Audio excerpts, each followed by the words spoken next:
से मिसल से जुड़े रहे, वो चाहे आर.के. चौधरी जी रहे हों, चाहे आपके परमदेव यादव जी रहे हों, और चाहे जितने भी यहाँ के नेता रहे हैं बहुजन समाज पार्टी के, सब हम लोगों के परिवार से वो लाठियां ले लेकर गाड़ियों में बैठते थे, तब लोग गाड़ी लेकर के घूमते।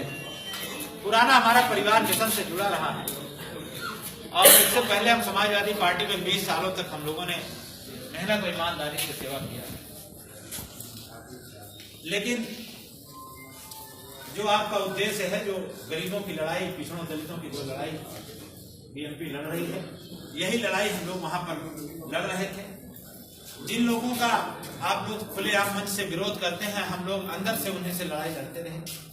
लेकिन अब कोई भी घटना घटती है तो उसका कोई न कोई कारण होता है, और ये समय आ गया है कि जब हम सारी लोग इकट्ठा होकर के और एक बड़ी ताकत के रूप में फैजाबाद की सरजमी पर हम लोग एक नया इतिहास रचने जा रहे हैं।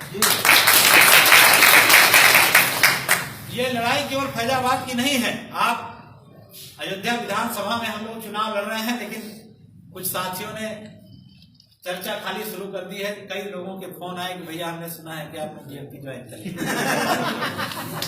बहुत जबरदस्त चर्चा है और लोगों की जमीन खिसक गई है। जी हाँ सर, सही बताइए। लोगों की जमीन खिसक गई है, खास करके समाजवादी पार्टी और बहुजन समाज के लोगों की। ये जान लीजिए, ये तो गजब धमाका हो। और साथियों, अयोध्या की जिस धरती से भारतीय जनता पार्टी जैसी सांप्रदायिक पार्टी जिसका जन्म अयोध्या की धरती से हुआ था, उसी अयोध्या की धरती से वाम सेवक का ये लड़ाई बीएमपी जीत करके पूरे भारत में आप एक मैसेज देंगे। जान लीजिए, अयोध्या की जो ऐतिहासिक सरजमी है, यहाँ से क्रांति का आंदोलन चलेगा और पूरे भारत में भारतीय जनता पार्टी को हम लोग, और ये कारवां जब निकलेगा तो हम लोग चाहे पंचायत का चुनाव हो, चाहे लोकसभा का चुनाव हो, किसी में इनको आगे नहीं जाने देंगे। इनको यहीं से निस्तो नाबूद कर देंगे, इनकी हैसियत दिखा देंगे। क्योंकि हमारी संख्या 80% है। केवल हमारे लोगों में कोई लड़ाकू तेवर का नेता नहीं था, इसलिए, और जहां हम लोग थे वहां हम लोगों को उपेक्षित किया गया। हम लोगों ने बहुत संघर्ष किया है। आप लोग जानते हैं, जिले के लोगों, आप लोग जानते हैं, किसी भी अन्याय अत्याचार को हमने बर्दाश्त नहीं किया।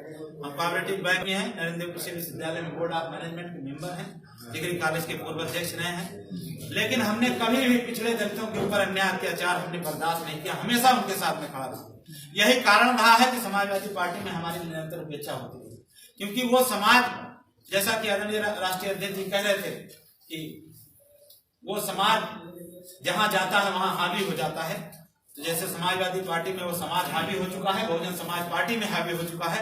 इसलिए हमारे समाज के लोगों का मन बिल्कुल अकुला रहा है, जैसे उनकी सांसें फूल रही हैं कि लगता है कि हमारी पार्टी नहीं है। और जब ये कारवां निकलेगा नौजवानों का, क्योंकि ये बहुत बड़ा इतिहास, एक क्रांति होने जा रही फैजाबाद की सरजमी पर। आज अयोध्या से हम भले हैं, लेकिन बंसीलाल की चर्चा पूरे फैजाबाद जनपद में है। अम्बेडकर नगर की धरती पर बंसीलाल की चर्चा है कि आज एक गरीब का बेटा आज फिर से धरती पर मित्रसेन पैदा हो गया है फैजाबाद में। नहीं, ये लड़ाई साथियों बहुत जरूरी लड़ाई है, और इस लड़ाई को 1 महीने का समय है। सब लोग जुट करके इस लड़ाई को, हम लोग भूखे नंगे पेट रह करके, लेकिन इस लड़ाई को जीतेंगे। किसी कीमत पर इस लड़ाई को हम लोग जीतेंगे। हमारे साथ जनता खड़ी है, केवल हमको घरों घरों में जा करके उनका उत्साह बढ़ाने की जरूरत है। इस लड़ाई को जीत करके बीएमपी की झोली में हम लोग पहली से अयोध्या के हम लोग डाल देंगे, और यहीं से और ये लड़ाई यहीं नहीं खत्म होगी। अगर मुझे मौका मिला सदन में जाने का, तो जो आपकी रीतियां नीतियां हैं उसको लखनऊ की विधानसभा में आपकी लड़ाई इस तरह से लड़ूंगा कि पूरे उत्तर प्रदेश में आपकी विधायक की मिसाल दी जाएगी। आप देखेंगे उसको। हम लोग बैठने वाले नहीं हैं, हम लोग मिशन के व्यक्ति हैं, और आपके साथ में आकर के और मिशन से और पक्के हो जाएंगे। जो भी हमको पार्टी निर्देश देगी उसके अनुसार हम लोग उत्तर प्रदेश की विधानसभा में काम करने का काम करेंगे, और पूरे प्रदेश में हम लोग एक नई क्रांति खड़ी कर देंगे। इन्हीं शब्दों के साथ आपको बहुत बहुत धन्यवाद। जय हिंद।